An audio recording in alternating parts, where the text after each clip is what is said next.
So when this happens to your work, it is time to clean underneath the honeycomb really well. In a recent video, I said I vacuum it out weekly, but every so often, you got to pull it up and just scrape out from under it. Sorry for the noise. Somebody is grinding a stump and cutting a tree outside, and there's just not much I can do about it. And I got to move forward with some jobs I got today, so I wanted to go ahead and make this video, and we can see together what it looks like underneath this honeycomb.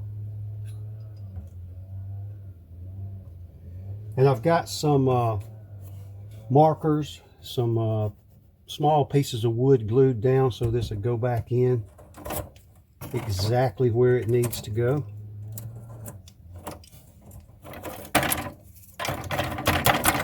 Probably have to cut this one again because of all of the soot.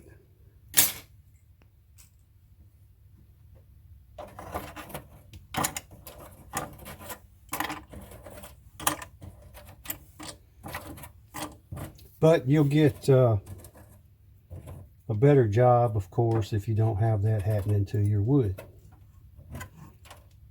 And the last thing you want to do is send the customer something that looks bad. You won't stay in business very long like that. All right, so we should just be able to pull it up.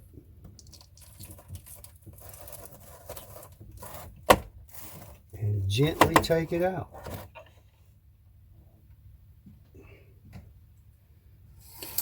Oh yeah, that's bad.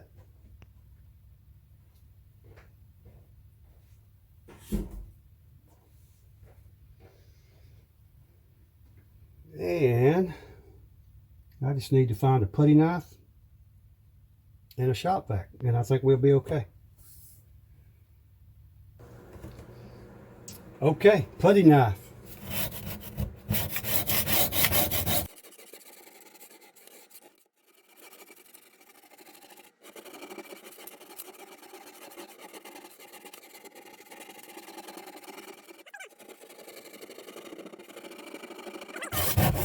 I appreciate you folks watching me correct another newbie mistake.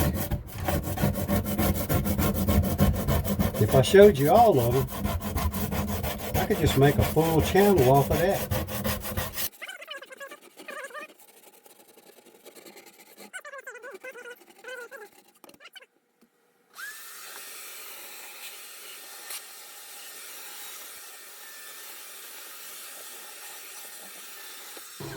All right, folks, I'm going to tidy this up a little more and clean the entire laser up a little better.